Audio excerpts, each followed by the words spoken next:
Pessoal, tudo bem? Como é que vocês estão? Nossa primeira aula hoje é a nossa aula de fundamentos históricos e filosóficos da educação. Estou trabalhando com os meus alunos da área de história, da área de geografia. É uma honra estar aqui com vocês. Duas áreas que eu tenho bastante afinidade. Minha formação é em história, tive muito contato com geografia, fiz vários projetos junto com o pessoal da geografia na minha época de professor do ensino médio, de cursinho pré-vestibular. Tenho boas lembranças de bons colegas, bons profissionais da área de geografia. Fora isso, tenho uma paixão razoável pela área, pela relação que eu tenho com alguns pensadores que têm na geografia uma das suas fontes de observação sobre a vida social e sobre a própria história, né? Quem analisa a história sem analisar a geografia, ou mesmo quem observa a geografia sem entender contextos históricos da transformação do ambiente, deslocamento do homem sobre o ambiente, não está fazendo o correto. Então são duas áreas muito próximas. Fora isso, a gente vai discutir hoje filosofia e também ao longo dessas aulas história da educação no Brasil, o que calculo interessa muito a vocês. E é duas áreas que, geografia e história, tem tudo a ver com a educação brasileira. Calculo que se nós fôssemos mais próximos às nossas áreas de conhecimento, junto com a realidade que nós vivemos, poderíamos entender razoavelmente muito do que acontece com a gente. Muito do que acontece com a gente. Infelizmente, a gente não faz isso.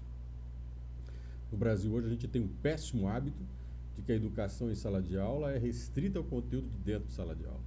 A gente perde oportunidades fantásticas de discutir junto com os alunos elementos mais importantes que estão relacionados ao mundo dos alunos, ao nosso mundo, o mundo em volta da escola, o mundo da realidade que eles estão presenciando, e que tem a ver com a geografia, que tem a ver com a história, que a gente pode entender muito mais a nossa condição humana, entendendo essas duas áreas onde elas estão encaixadas na nossa vida enquanto seres humanos.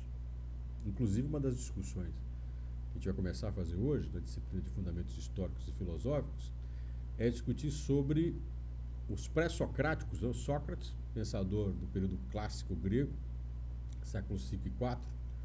Sócrates antecedeu a ele os chamados pré-socráticos, né, que a gente chama do embrião da filosofia grega, onde nasceu o pensamento ocidental. Os pré-socráticos tinham uma paixão muito grande pela natureza, pelo ambiente à sua volta, desde a discussão dos astros, como a discussão dos climas, como a discussão do relevo.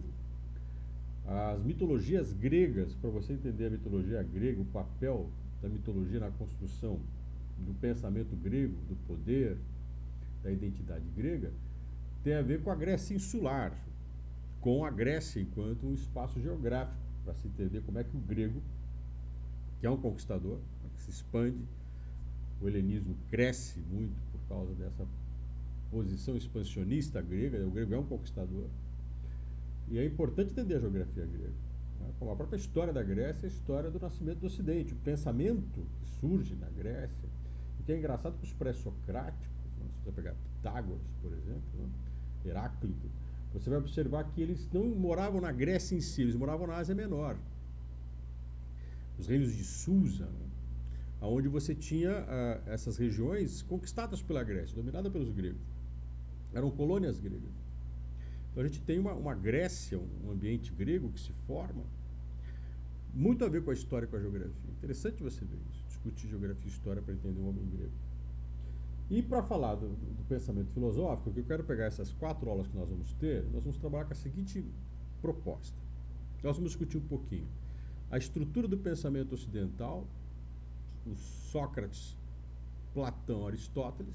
Nossa aula de hoje é sobre esses 3 pensadores, em que nós vamos fazer uma leitura básica dos 3, uma leitura de orientação do pensamento desses 3. A partir da nossa segunda aula, a gente vai começar a discutir a dicotomia que vai surgir no mundo medieval, que vai inspirar, inclusive, na história da educação brasileira, os jesuítas, o pensamento teológico, que é filosófico na época medieval, né? Você não tem uma separação entre a teologia e a filosofia. A gente vai discutir a estrutura do pensamento jesuítico, que veio a se instalar no Brasil no período colonial, para entender qual é a proposta de educação do jesuíta, o que ele está propondo enquanto ser humano. Porque é importante você entender que a educação, quando a gente pensa em educar a pessoa, passa a ter a educação como uma forma de passar para as próximas gerações um conhecimento acumulado, era uma preocupação que Sócrates tinha. Sócrates era um professor. Ele pode dizer assim, Sócrates dava aula em vários lugares, não tinha uma sala de aula, ele dava aula ao ar livre para aqueles que o seguiam, seus discípulos. Inclusive Platão foi discípulo de Sócrates. E Sócrates procurava com seus alunos uma reflexão constante, porque para ele o aprendizado estava vinculado, a gente vai ver daqui a pouquinho isso, inclusive vocês têm aí, aqui do ladinho, os slides que eu vou passando, para vocês poderem acompanhar. Esses slides estão disponíveis para vocês podem depois seguir esse roteiro pelos slides que vocês têm. Nós vamos discutir um pouquinho que para você educar alguém, para você passar para as próximas gerações o conhecimento e a educação, você tem que ter um posicionamento filosófico. Engraçado isso, né? Você está preocupado com a filosofia nesse sentido.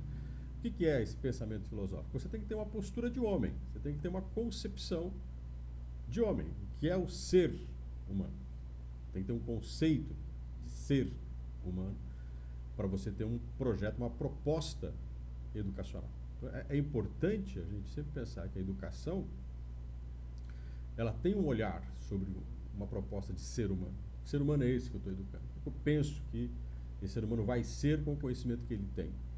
E o que é conhecer, o que é saber, né? Que é uma discussão filosófica fundamental. O saber é algo além de mim, o saber é algo que está em mim, o saber é algo que transforma as coisas por mim, o saber é transformar a mim pelas coisas, né? Eu sou sujeito a essa natureza. Inclusive, essa é uma discussão que tem, se eu não me engano, no seu mapa, a discussão sobre a natureza e o homem, né? Essa discussão de que a gente faz parte da natureza. Faz parte da natureza? O homem pode ser medido pela natureza à nossa volta? As plantas, pedras, animais, a água, a terra, fogo, ar. Né? Teve pré-socráticos, pensadores que antecederam Sócrates, que estavam à procura do que é a essência humana. A essência mesmo com aquele elemento químico, né? Qual que é o elemento material que está presente nos seres humanos, na vida humana. Se a água está em todas as coisas, seria a água a essência de tudo, né? O ar. O que determina a existência do ser humano? Tem tudo a ver com a química, né? Mas a ideia fundamental é descobrir na natureza a ligação do homem com essa natureza. Então os pensadores estão muito ligados a isso, né? O que o homem tem a ver com a natureza?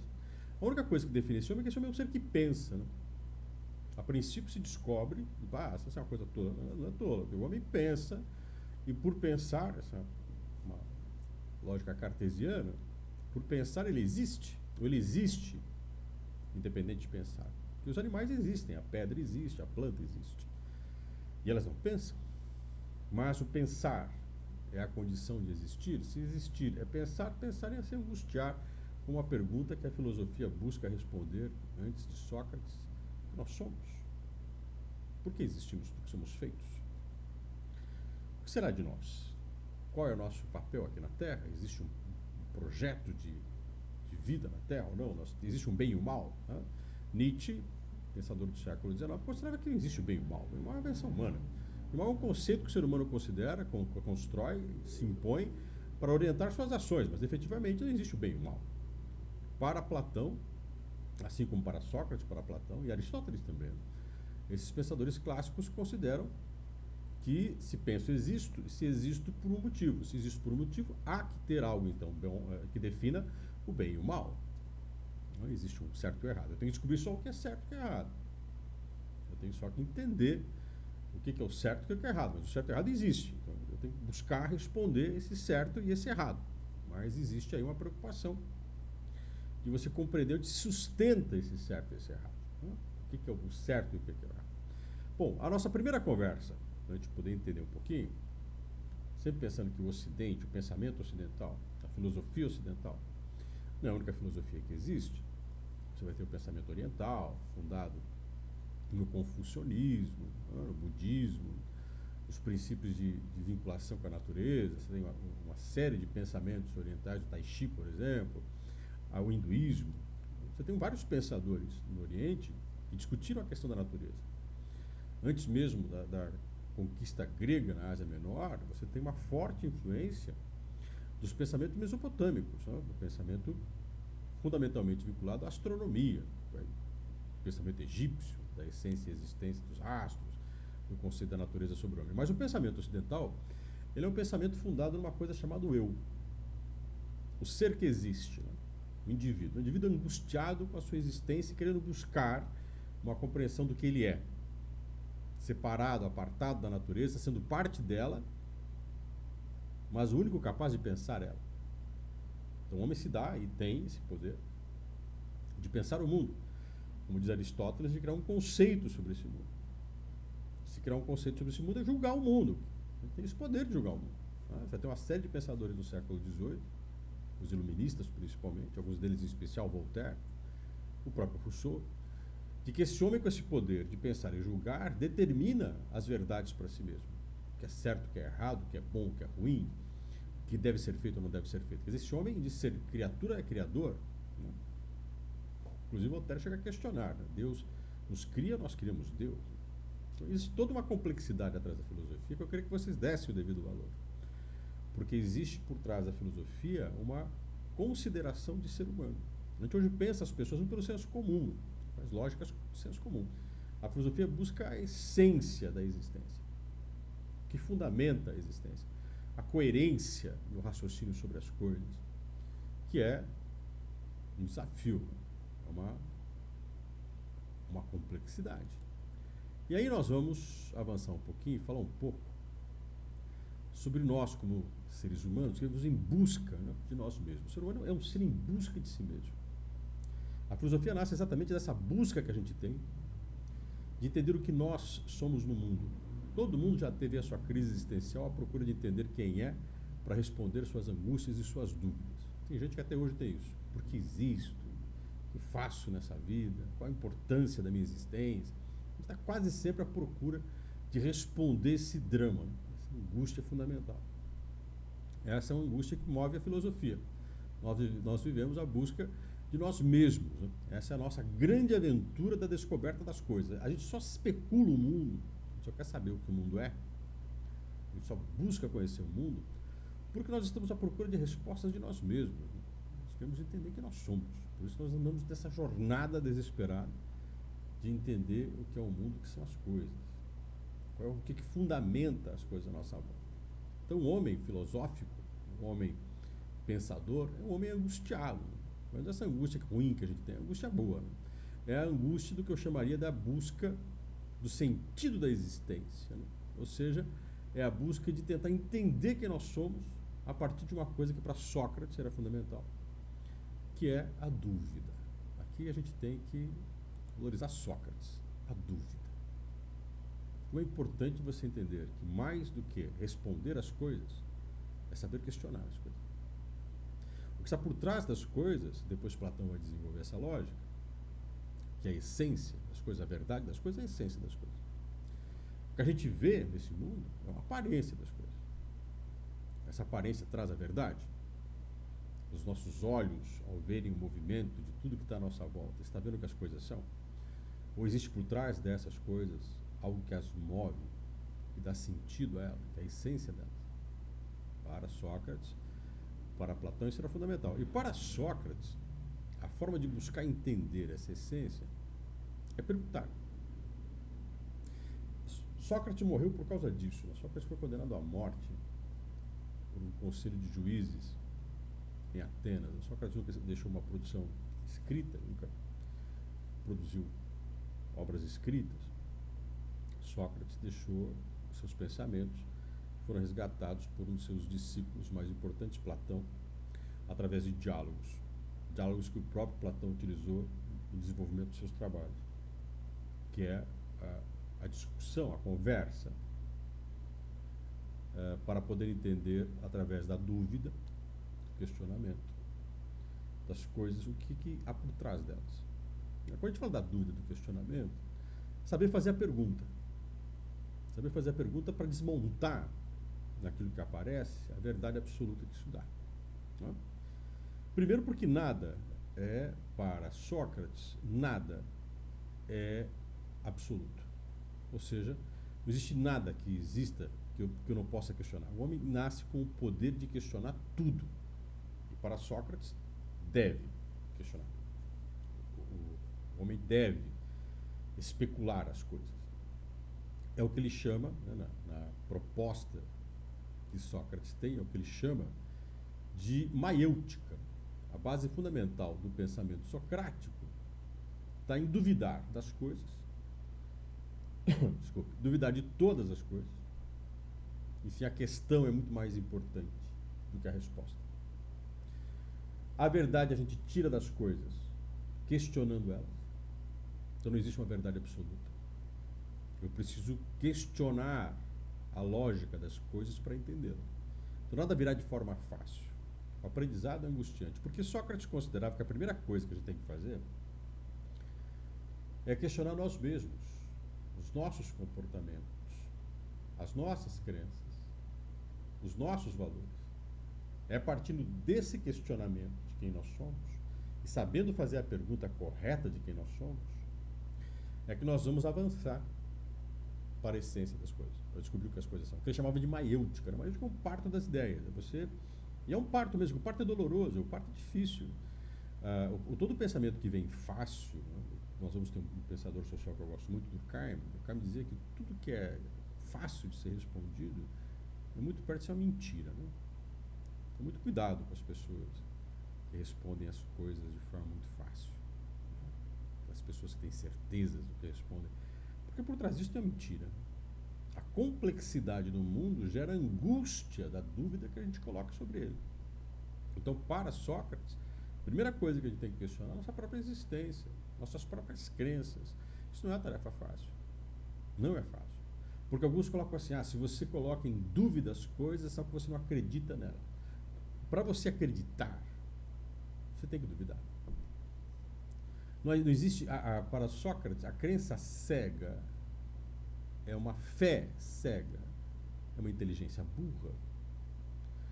O admitir algo sem pensar no porquê existe é você querer buscar uma saída fácil para uma questão difícil. Você pode perceber que todas as vezes que nós estamos diante de questões angustiantes, difíceis de serem entendidas, ou coisas que nos pesam muito, nos machucam muito, pensar coisas que às vezes nos abalam emocionalmente, como é que a gente vai procurar a saída? Numa crença, numa divindade, numa crença em algo absoluto que me preencha a angústia. Sócrates considera que isso não é bom, isso é um caminho de crer muito complicado, porque você não está buscando crer porque questionou, pensou e acreditou porque foi a resposta. Você está buscando crer para fugir da pergunta, para fugir da dúvida. Isso é covardia.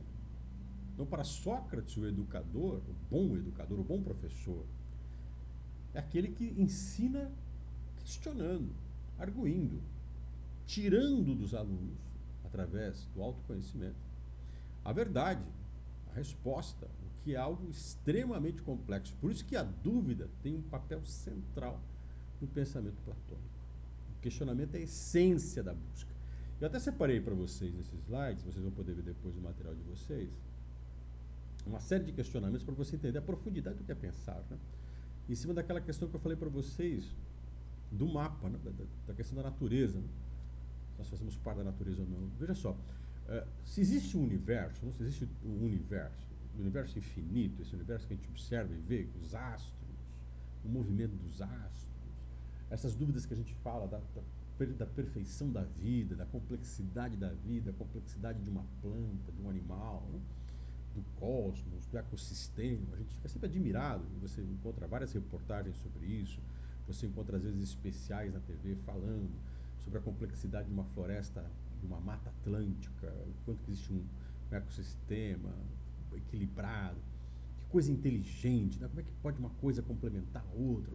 Se você acredita então que existe um universo, e que esse universo ele tem essa inteligência, essa coisa pensada, bem organizada, que só uma mente inteligente poderia fazer isso, só uma coisa pensada pode criar algo tão perfeito, porque tem gente que acredita, um pensador francês na atualidade, chamado Edgar Morin, que ele acredita que nós somos frutos do caos. Então, uma grande explosão, um mundo caótico, gera uma ordem, não porque nasceu da ordem, mas porque nasceu do caos. O encontro entre coisas caóticas, o relacionamento de coisas caóticas, gera uma ordem, um equilíbrio. Né?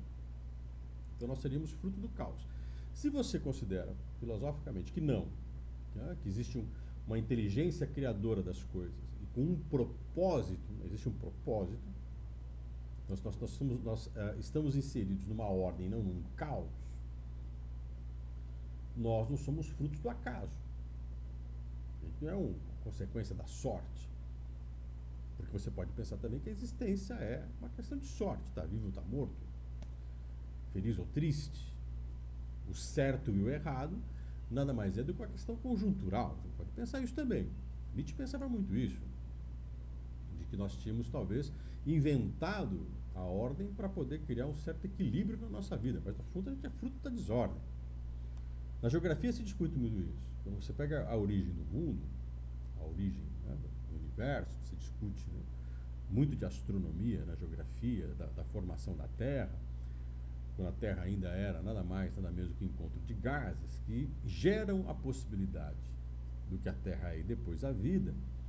Você pode fazer uma leitura de que isso foi um acaso, ou fazer uma leitura de que isso foi uma proposta de uma inteligência. Existe uma inteligência na natureza que gera as coisas e mistura as coisas como se fosse um ingrediente para dar um resultado, tá claro? Se existe essa inteligência lógica, né, então existe uma intenção. Se eu crio alguma coisa, eu crio por algum motivo. A gente não cria, às vezes, confusão, a gente não cria dúvidas, às vezes a gente não se opõe a certas pessoas, a gente não toma certas atitudes, às vezes, porque a gente quer ter um interesse, né? A gente não faz certas coisas por interesse. Você está fazendo esse curso por interesse. Você está promovendo uma ação porque você quer uma consequência. Bom, se existe, então, na criação do mundo, do universo, uma intenção, se existe um interesse nesse mundo do universo, esse mundo do universo tem coisa boa e tem coisa ruim. Se existe uma intenção, há um bem e um mal. Há o que dá certo e o que dá errado, o que tem que ser feito e o que não pode ser feito para atingir a perfeição. É como numa receita em que você coloca a quantidade exata de sal, açúcar, no tempero, na massa, farinha, para que você gere um resultado, um pão, um bolo, por exemplo, na condição que você idealizou. Então, se você colocar mais sal, mais açúcar, um pouco menos farinha, ovos, você pode colocar um excesso e fazer mal para o resultado. O mundo, o universo, ele tem que ser pensado nessa lógica. Os gregos estão pensando isso. Veja, na Grécia Antiga se pensa, esse universo, ele tem uma lógica? Se tem uma lógica, qual é o papel do homem dentro dessa lógica? Como é que o homem conhece essa lógica se o homem pensa? E se o homem pensa nessa lógica, qual é o papel dele nesse universo lógico? E como ele pode fazer para poder... Aí vem a grande questão do seu mapa, né? Que é a questão que eu gostaria muito que vocês pensassem, que é uma questão muito complexa, mas é muito importante. Isso é essencial hoje no nosso debate. Se nós estamos dentro de um universo lógico que tem uma ordem, e as minhas atitudes podem melhorar ou piorar esse universo, se tem coisa certa e coisa errada, tem coisa certa e coisa errada para quem? Para que a minha vida enquanto ser humano seja melhor?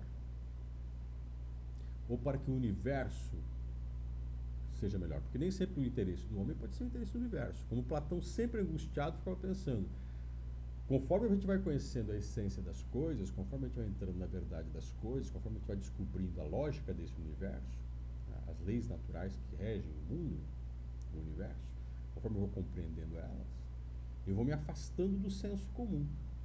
E conforme eu vou me afastando do senso comum, eu posso ficar menos entendido pelas pessoas. Eu posso chegar a um ponto das pessoas não gostarem muito de conversar comigo, de me entender. Eu não estou entendendo mais.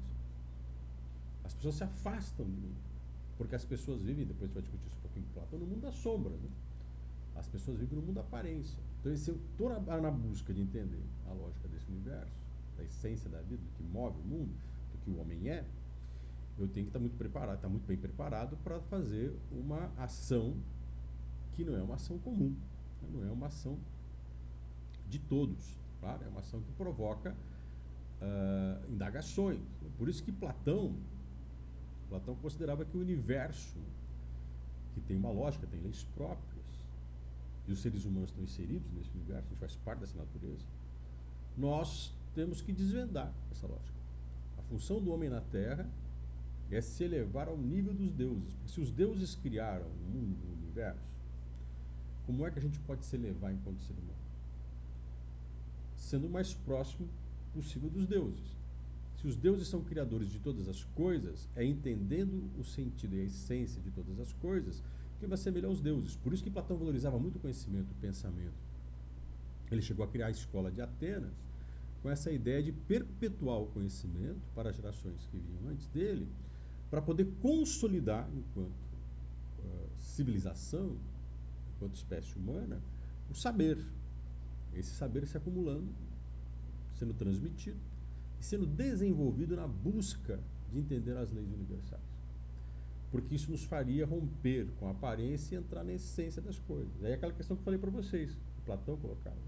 Conforme eu vou conhecendo mais a essência do que as coisas são, eu vou me elevando, eu vou me distanciando desse mundo, do mito da caverna de Platão, desse mundo das sombras, desse mundo da aparência, desse mundo onde as coisas aparentam algo que elas não são. E que, de repente, quando ele fala dessas coisas, para vocês entenderem o que é essa aparência das coisas que não são, né? Quando as pessoas se relacionam com a gente, quando a gente vê os fatos, né, a gente sente os fatos da nossa vida de uma forma. A dimensão dos fatos reais são outras. O Durkheim trabalhava muito isso na sociologia, que eu acho muito inteligente. A ideia de que o que eu vejo, o que eu sinto como indivíduo, o que eu vivencio no meu dia a dia, é uma aparência. É aquilo que eu vejo, que eu sinto. A verdade não está nisso. Isso pode ser importante para mim, pode ser uma verdade para mim, mas objetivamente a essência do que é aquilo não está na minha experiência. Vamos pegar que eu tenho uma experiência com a violência, tá claro? Eu sou agredido, sou assaltado, né? Eu passo por uma situação de violência. E às vezes eu tenho raiva, desejo vingança, considero que existem pessoas que não prestam, mas eu não sei a dimensão do que é essa violência para a sociedade onde eu estou. E aí eu encontro com uma pessoa daqui uma semana, daqui um mês, numa conversa com um amigo, com quem quer que seja, eu viro e falo, nossa sociedade está muito violenta, ela é muito agressiva, como as pessoas não respeitam muito as outras. Mas quando eu for observar estatisticamente a violência na cidade onde eu moro, por exemplo, eu observo que os índices de violência são baixíssimos. O que aconteceu comigo, vamos pegar aí de uma forma até exagerada, é um caso em 1 milhão, de que eu fui uma vítima de uma violência rara de acontecer com as pessoas. Vamos dizer que de 100%, a chance de acontecer aquilo era 1% ou 0,5%. E aconteceu com você. A tua experiência não é a verdade dizer que a sociedade é violenta. Está claro? Mas aquilo se transforma para você num sentimento de certeza, porque você sentiu isso.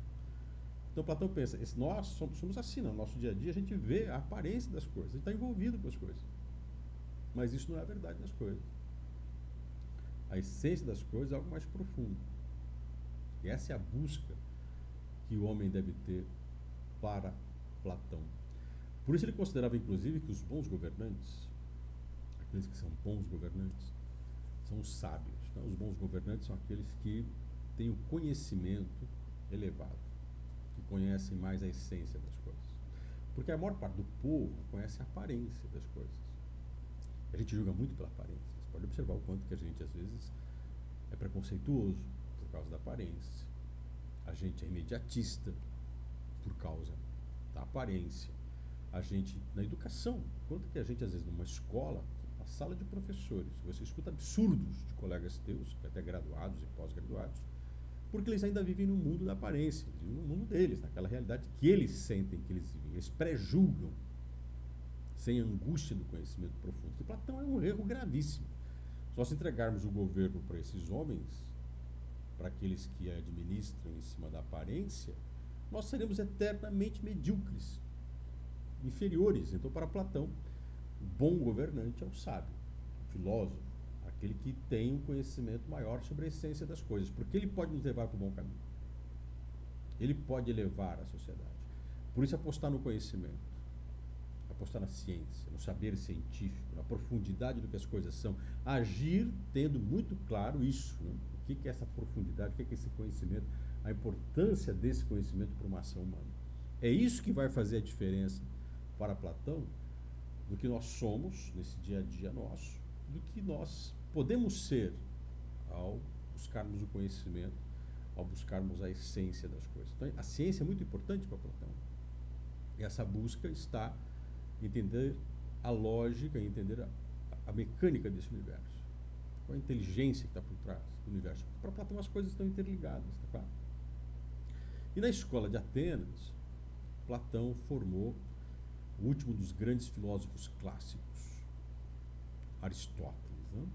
Aristóteles questiona seu mestre Platão, inclusive os dois rompem. Aristóteles não vai passar sua vida em Atenas, ele vai ser inclusive tutor, mentor de Alexandre o Grande, conquistador macedônico, conquistou a Grécia, conquistou boa parte da Ásia Menor. Alexandre formou um império e propagou o conhecimento grego. Alexandre tinha uma grande admiração pela filosofia grega. E ele acreditava que esse conhecimento grego deveria se expandir, deveria se propagar para todos os lugares onde ele conquistasse, né, os territórios. É o que a gente chama de helenização. Né? A helenização que depois os romanos conquistaram a Grécia e incorporaram essa helenização. E a grande questão de Aristóteles com Platão, essa divergência de Aristóteles com seu mestre, Platão, está exatamente nessa consideração das leis universais. Porque Aristóteles aposta muito no ser humano, ele acredita que o ser humano tem o poder de saber, de conhecer essas leis. Ele tem essa capacidade de compreensão e domínio sobre essas leis. Então esse homem constrói a verdade todos os dias. Então, que para Platão era uma certeza, a verdade existe, a gente tem que buscá-la. Para Aristóteles, a verdade é uma construção do ser humano, conforme ele vai conhecendo melhor este universo, essa natureza, esse cosmos. Conforme eu vou entendendo melhor as coisas, eu vou desvendando melhor quem eu sou e o que as coisas são. Então, para Aristóteles, não há um absoluto, não há um conhecimento finito, existe uma busca constante. Eu tenho que buscar constantemente esse conhecimento, e o homem está no centro desse conhecimento. Então Aristóteles valoriza muito o homem, o ser humano, o poder que esse ser humano tem de buscar o conhecimento. E quanto que ele pode construir isso ao longo do tempo. Aristóteles valoriza muito os que o antecederam, o conhecimento dos filósofos que o antecederam. Porque ele considera que é importante sempre considerar que o que nós estamos estudando aqui, o que nós estamos vendo aqui, o que nós acumulamos conhecimento aqui é fruto do que foi desenvolvido ao longo do tempo. Então, eu não posso esquecer que o homem, nesse ponto interessante, Aristóteles, ele é um ser histórico, mas é um ser de especulação. Esse homem tem uma experiência, ele tem que levar em conta essa experiência, essa vivência, esse conhecimento acumulado.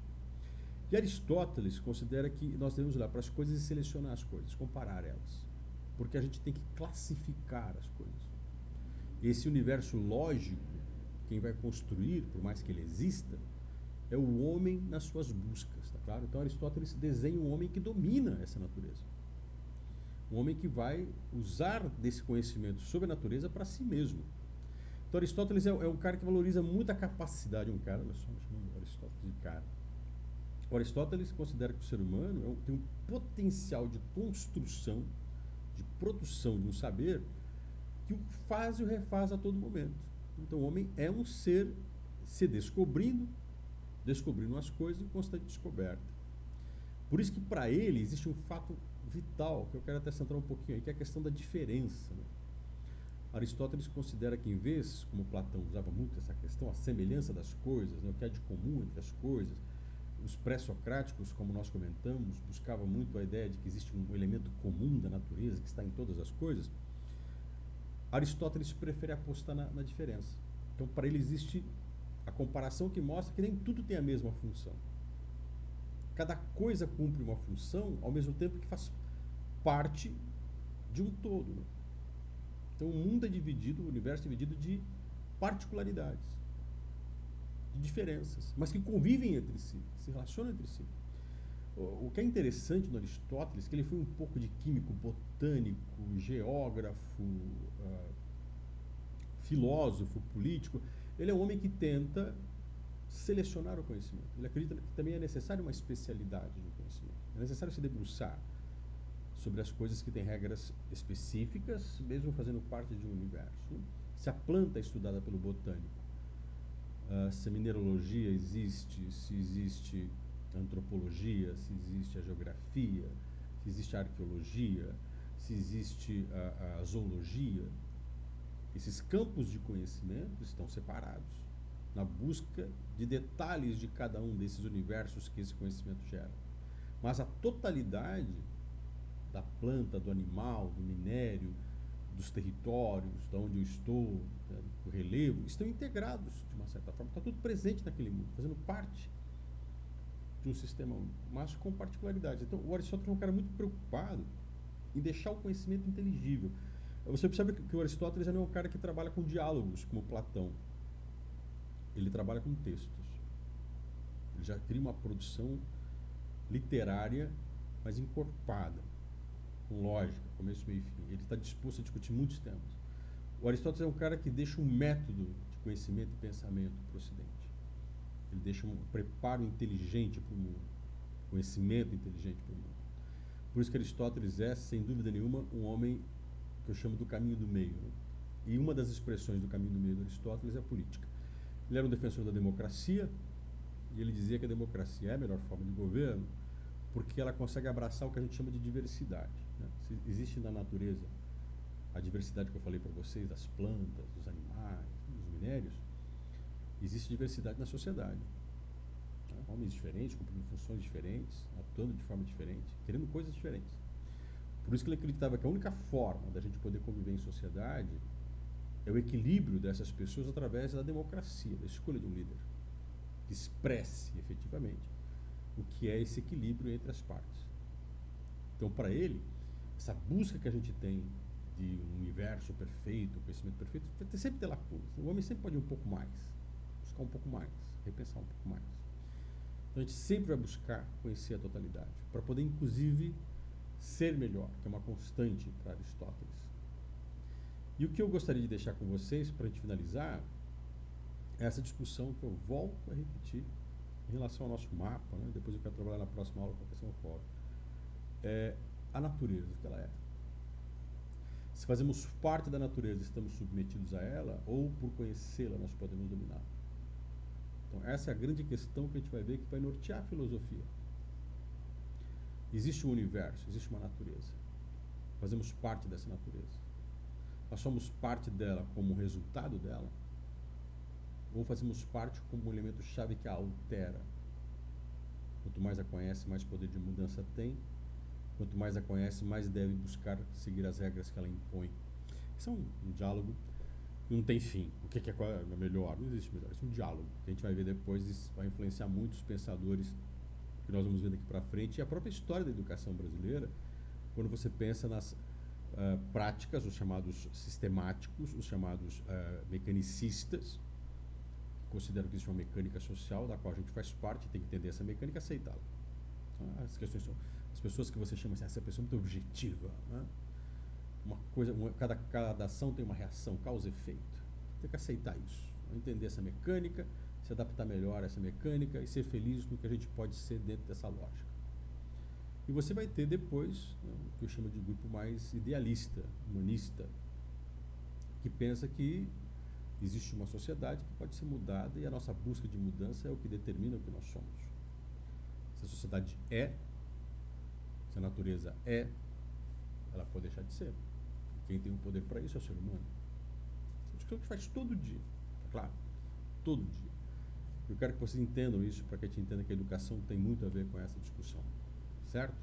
E para finalizar, estou deixando aí os meus contatos para que vocês possam entrar em contato com algum conteúdo a mais, entrar em contato comigo, para a gente poder conversar. É uma honra poder continuar conversando com vocês nas redes sociais. Agora com essa coisa de isolamento social, de home office, a gente tem aprendido muito a usar a tecnologia para conversar com os alunos, então aí vocês têm alguns contatos meus, tá bom?